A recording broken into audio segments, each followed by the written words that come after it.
वैवाहिक जीवन में ब्रह्मचर्य का पालन करना संभव है या नहीं? यह प्रश्न अधिकतर पुरुष व स्त्रियों के मन में आता होगा और उन्हें विचलित भी करता होगा। गृहस्थ जीवन में ब्रह्मचर्य रहना सही है या गलत? अगर सही है तो हमें किन किन नियमों का पालन करना चाहिए, यह सब आप इस प्रस्तुति में जानेंगे। कृपया वीडियो को अंत तक देखें व चैनल को सब्सक्राइब अवश्य करें। अधिक समय न लेते हुए प्रस्तुति आरंभ करते हैं।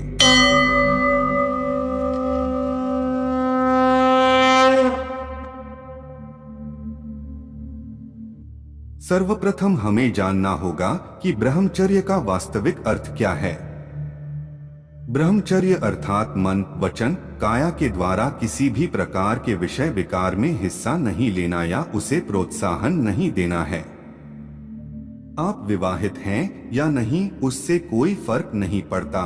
जो यह समझना और सीखना चाहते हैं कि ब्रह्मचर्य का पालन कैसे किया जाए, उनके लिए ज्ञानी पुरुषों की अद्वितीय दृष्टि एकमात्र उपाय है।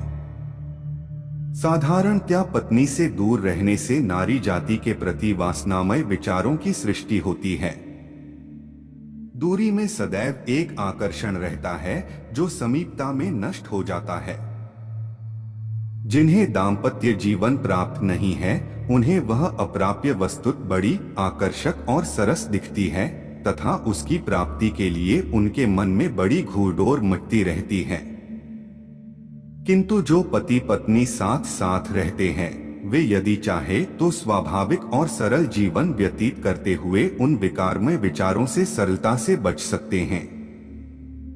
पति पत्नी यदि वासना पर विजय प्राप्त करते हुए संयमशील जीवन बिताएं, तो वासना के स्थान पर एक अत्यंत शक्तिशाली आध्यात्मिक तत्व का आविर्भाव होता है, जिसे पति व्रत कहते हैं। यह तत्व दाम्पत्य जीवन की पूर्णता, पारिवारिक सुव्यवस्था, उत्तम संतति एवं आत्म शांति के लिए बहुत ही उपयोगी एवं आवश्यक होता है। यह तत्व मानव जीवन की एक अपूर्णता को पूरा कर देता है। आपने देखा होगा कि पौराणिक काल में ऋषि मुनि जनों के पुत्रों में असीम शक्तियां होती थी। कोई महाशक्तिशाली होता था तो कोई महाविद्वान। उनके विद्वान या शक्तिशाली होने का कारण ऋषि मुनियों की कठोर तपस्या ही है।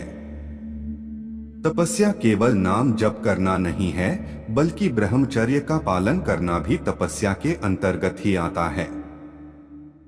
जैसे कश्यप जी की 10,000 वर्ष की कठोर तपस्या से उन्हें गरुड़ जी जैसे ज्ञानी व विद्वान पुत्र प्राप्त हुए, ऐसे ही अगर आप 6 या 12 माह तक ब्रह्मचर्य का पालन करें और निर्धारित समय अवधि के पूर्व संतान उत्पत्ति के संदर्भ में विचार करें, तो आपको एक गुणी पुत्र या पुत्री की प्राप्ति होना निश्चित है।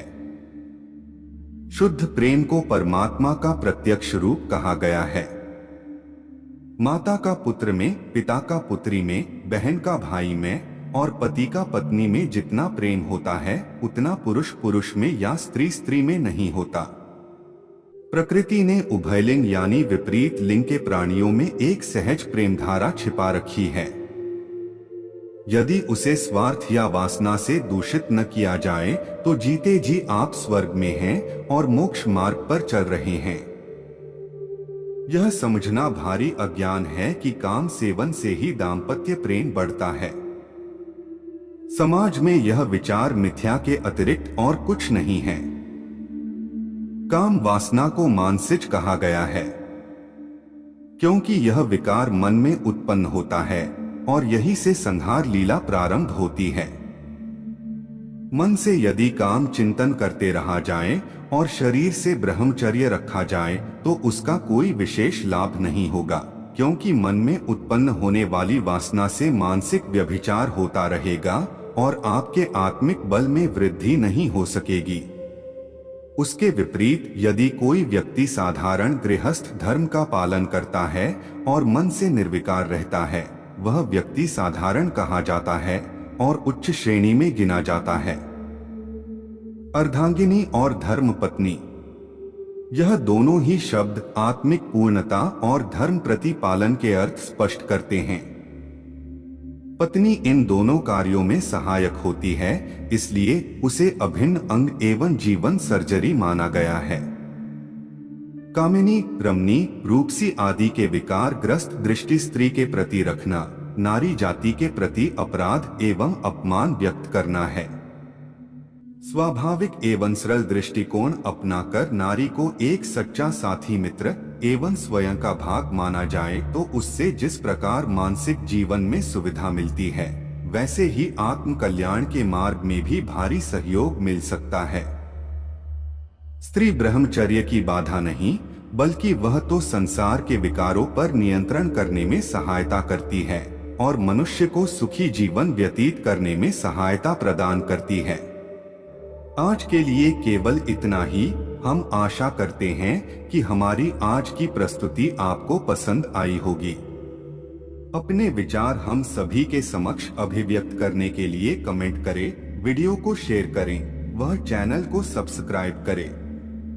जल्द ही मुलाकात होगी ऐसी ही एक और ज्ञानवर्धक वीडियो के साथ। तब तक के लिए जय श्री कृष्णा।